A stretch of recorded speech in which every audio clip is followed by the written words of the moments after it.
할렐루야. 네, 이 새벽에 나오신 여러분 위에 주님의 평화와 사랑이 넘쳐나기를 바랍니다. 자, 우리 사무엘상 6장 10절부터는 이제 블레셋 방백들의 관심이 이제 구체적으로 나오죠.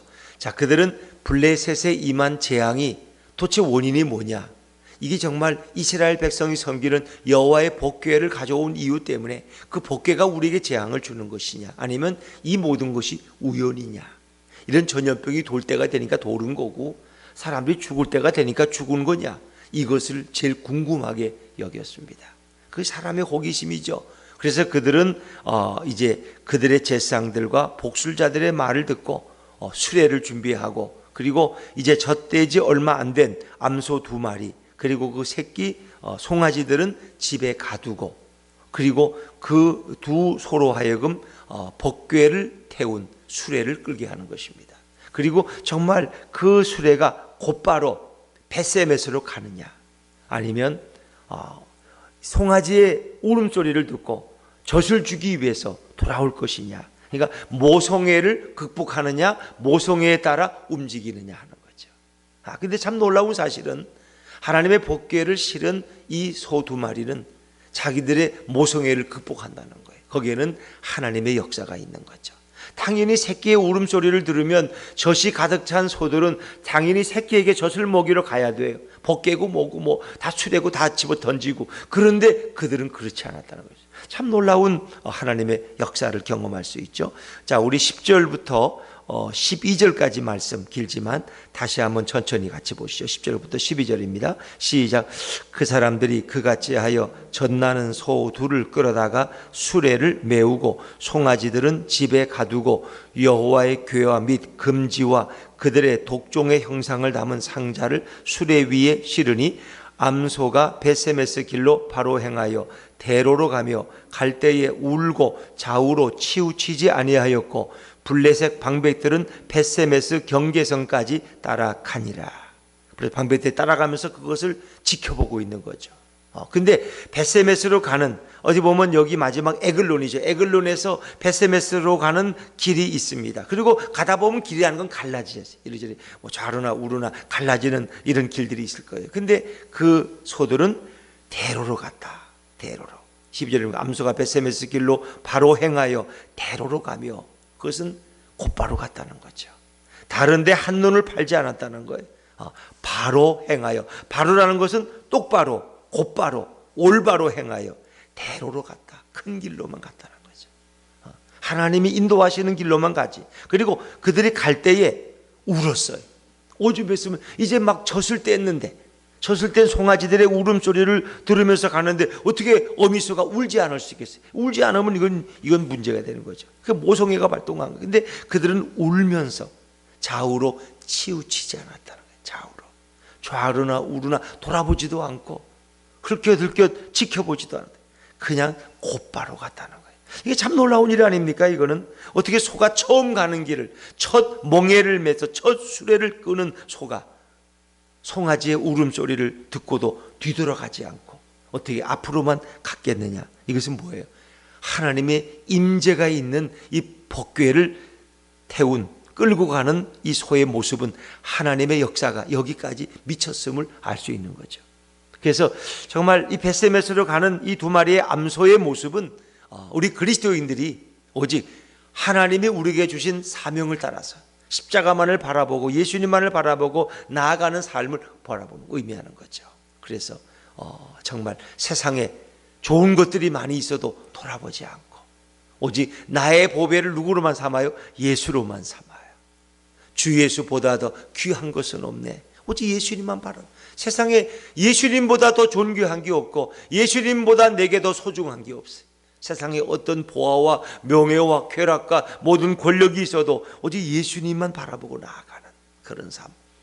그래서 소돔성의 롯의 부인이 뒤에 두고 온 그 재물들을 바라보다가 소금 기둥이 됐는데, 오늘날도 얼마나 많은 사람들이 뒤를 바라보다가 소금 기둥이 될 수 있어요. 그런데 참 이 2마리의 암소의 모습은 그들의 사명을 다, 복궤를 싣고 이 블레셋에서 이 벳세메스 가는 그 길에 그들은 좌로나 우로나 치우치지 않았다. 근데 그 길은 너무나 때로는 힘든 길이었어. 그래서 울면서 가는 게 때로는 울면서.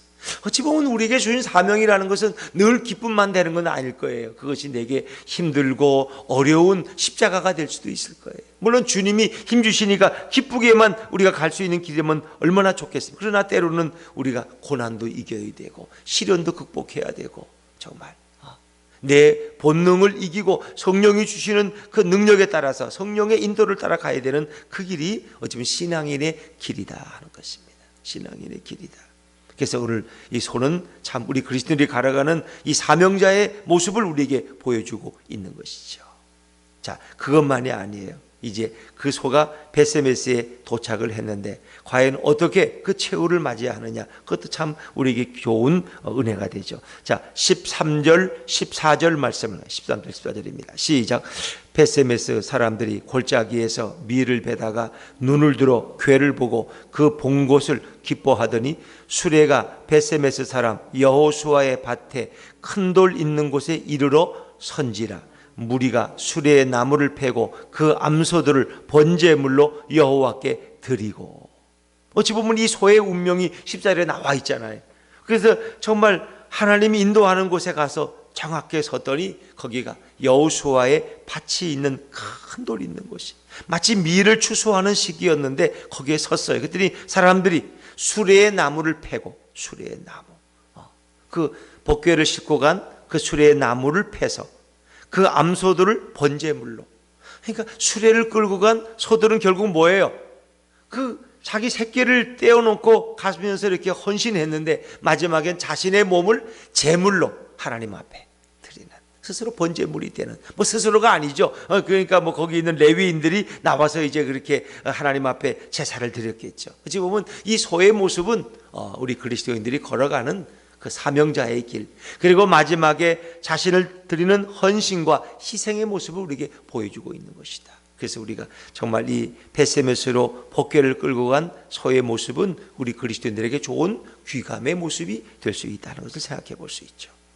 자, 그런가 하면은 이 베세메스로 언약궤를 끌고 온 이 소를 보는 사람들의, 이 언약궤를 본 이 베세메스 사람들의 기쁨은 이루 말할 수가 없었어요. 13절에 보니까 베세메스 사람들이 골짜기에서 밀을 베다가 눈을 들어 궤를 보고 그 본 곳을 기뻐하더니. 하나님의 복궤라는 것은 우리가 언약궤라고 부르지만 이것은 하나님의 임재를 상징하는 거 아닙니까? 그러니까 그들이 하나님의 언약궤를 잃어버렸을 때는 모든 것을 다 상실했어요. 그들의 기쁨이 사라져버렸어요, 이스라엘 백성들. 그런데 그 언약궤가 돌아온 것을 보고 너무나 기뻐서 그들은 큰 기쁨을 표현했다는 거죠. 너무너무 기뻐하고 너무너무 좋아했다. 이것은 하나님의 임재를 다시 경험하는 사람들의 기쁨을 표현한다고 말할 수 있겠습니다. 그래서 우리가 하나님의 임재 가운데, 하나님의 임재 가운데 있다는 것은 예수 그리스도를 내 인생의 주인으로 모시고 살아가는 삶이 얼마나 놀랍고 큰 감격이 있는 삶인가를 우리에게 보여주고 있는 거죠. 근데 어찌 보면은, 자, 베세메스 사람들은 이 복궤를 가서 옮겨온 것도 아니고 뭐 복궤를 이렇게 모시기 위해서 애를 쓴 것도 아니에요. 그냥 하나님 스스로가 어떻게 했어요? 그 소들을 통해서, 이제 블레 사람들을 통해서 이 복궤가 다시 이스라엘에 돌아오게 된 거예요. 베세메스라는 마을로 그 복궤가 돌아왔어요. 다시 그들은 하나님의 임재를 경험하게 됐어요. 어찌 보면 우리에게 이 구원이라는 것은 뭐예요? 노력해서 공로로 얻어지는 게 아니에요. 그건 어찌 보면 저절로 주어지는 거예요. 그건 하나님의, 그래서 은혜라고 표현되는 거예요. 베세메스 사람들에게 다시 하나님의 궤가 돌아왔고 그들은 그 언약궤를 보면서 큰 기쁨을 누리고 만끽하게 되는 거죠. 우리에게 그 구원은 우리의 노력으로 얻어지는 게 아니에요. 하나님께서 우리를 찾아오시고 우리로 하여금 이제 주님과 함께 살아갈 수 있는 그런 임재를 경험하게 하시는 거죠. 이것이 구원 자체가 은혜로 주어지는 사건이다. 결국 구원은 내 노력이나 내 공로로 얻어지는 것이 아니에요. 그렇기 때문에 그 기쁨은 더 큰 것이에요. 오늘 베세메스 사람들은 하나님의 언약궤가 돌아온 그 기쁨 때문에 큰 감격을 경험하게 됐고 즐겁게 그들은 수레를 패고 그리고 그 암소 2마리를 잡아서 하나님 앞에 번제물로 드렸다는 것이죠. 오늘도 주님께서는 우리가 하나님의 임재의 기쁨 속에 살아가기를 원하십니다. 우리 그리스도인들에게 최고의 기쁨은 뭐예요? 예수 그리스도가 오늘도 나와 함께 계신다는 거예요. 성령님이 오늘 내 안에 임재해 계시고 예수님이 성령으로 내 안에 임재하셔서 바로 내 인생의 동행자가 되신다는 것. 그것보다 더 큰 기쁨은 없는 것입니다. 많은 우리 사명자들, 믿음의 사람들은 바로 예수님과 동행하는, 예수님을 모신 그 기쁨 가운데 하나님의 임재를 경험하며 살아갈 수 있었죠. 오늘도 하나님은 스스로 역사하시는 분입니다. 스스로 당신의 영광을 드러내시, 그리고 이 소들에게 바로 가야 할 곳을 그대로 갈 수 있도록 우리 하나님께서는 역사하신 참 아름다운 모습이 오늘 본문에 소개되고 있습니다. 자, 그러나 오늘 본문 속에 하나 주의해야 될 일이 있습니다. 함부로 법궤에 들여다보았다가 죽임을 당한 사람들의 이야기도 오늘 본문에 소개되죠. 자, 19절 말씀을 한번 읽어볼까요? 19절입니다. 19절 시작. 벳세메스 사람들이 여호와의 궤를 들여다본 까닭에 그들을 치사 5만 70명을 죽이신지라. 여호와께서 백성을 쳐서 크게 살육하셨으므로 백성이 슬피 울었더라. 아멘. 우리가 한 두 가지를 생각해야 되는데 먼저는 법궤를 들여다본 사람들이 5만 70명이 죽었다 그러는데 사실은 이제 그래서 가로 열고 5만이라고 돼 있죠. 성경은 원본이 있는데 거기에 따른 사본이 있어요. 이 성경은 그 당시 인쇄 기술이 없었기 때문에 사람들이 직접 이렇게 필사했어요. 이제 그런 사본이 여러 종류가 있는데 이제 어떤 사본에는 5만 70명이라고 나오고 어떤 사본에는 70명이라고 나와요. 그래서 여기에는 그대로 썼지만 가로를 쳐놨어요. 예루살렘 옛날에 인구가 7만 명에 이르는 걸 보면은 베세메스라는 작은 동리의 인구가 5만 70명이 되긴 어려워요.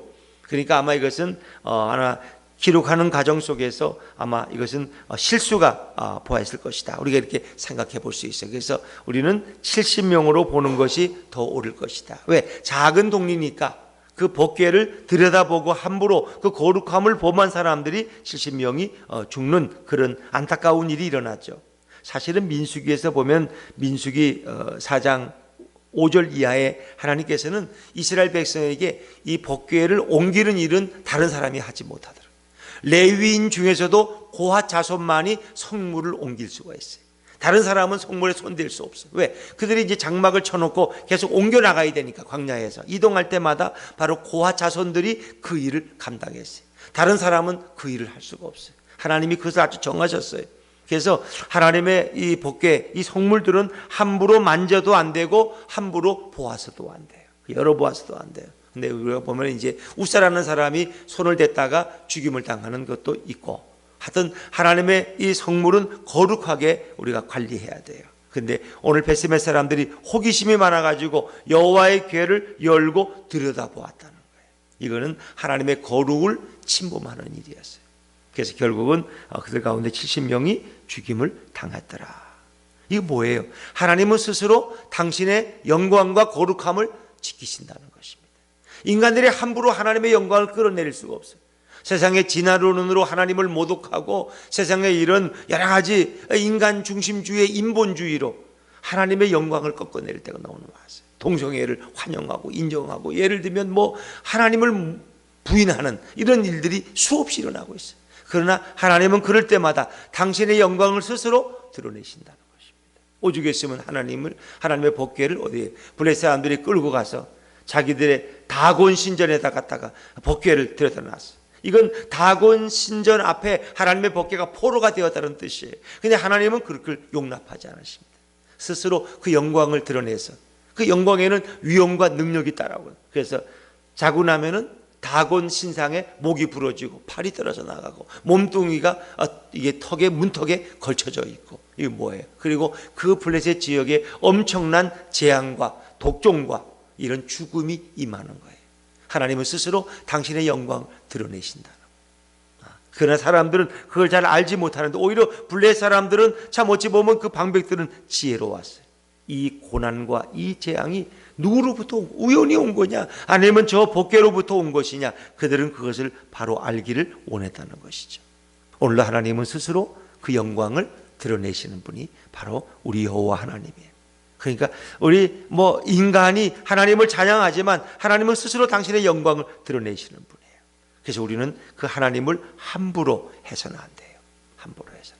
그런데 이스라엘 백성들이 이렇게 가나안 땅에 들어가서 하나님의 법궤를 모셔놓고 하나님도 섬기면서 또 바알과 아세라 우상들을 동시에 섬기는 이 모든 것들은 하나님의 마음을 아프게 했고, 결국은 선지자들을 통해서 수없이 경고하시지만 결국 이스라엘 백성들은 그걸 깨닫지를 못해요. 그래서 그들이 결국은 하나님이 주신 그 아름다운 가나안 땅에서 쫓겨남을 당하고 바벨론으로 포로가 되는 엄청난 비극을 역사 속에 경험하잖아요. 하나님 오늘도 마찬가지. 하나님은 영광 받기 원하시고 사람들을 하나님께 영광 돌리도록 창조했지만 우리 인간들이 그 사명을 감당하지 못할 때 하나님께서는 때로 당신의 영광을 스스로 드러내신다는 거예요. 오늘도 우리는 이런 코로나19를 통해서 물론 열심히 한 방역당국을 칭찬하고 참 대한민국이 K방역이라고 소문을 낸 것도 좋아해야 되지만 우리는 더 가슴 아프게 여겨야 돼요. 이 모든 재난이 누구로부터 온 것이냐. 하나님께서 왜 이 땅에 이 지구촌에 이런 재앙이 허락하셨을까? 하나님은 오늘도 영광 받기를 원하십니다. 정말 하나님을 바로 알고 하나님을 깨달은 자들만이 그분께 영광을 돌릴 수 있고, 살아계시고 오늘도 부활하셔 역사하시는 우리와 함께 하시는 예수 그리스도를 인정할 수 있어요. 그래서 모든 찬송은 다 예수님을 찬양하고, 오늘 우리가 부른 이 찬양도 나의 보화 되신 예수님을 찬양하고 있어요. 예수 그리스도를 끝없이 찬양하고 그분만을 높이고 그분을 인정하는 것이 우리의 사명이고 우리의 본질인 것입니다. 오늘도 주님은 우리가 예수를 따라가는 그런 삶이 되기를 원하십니다. 오늘도 예수님만을 높여드리는 저와 여러분의 아름다운 성도의 삶이 되기를 주 이름으로 축원합니다. 기도하겠습니다.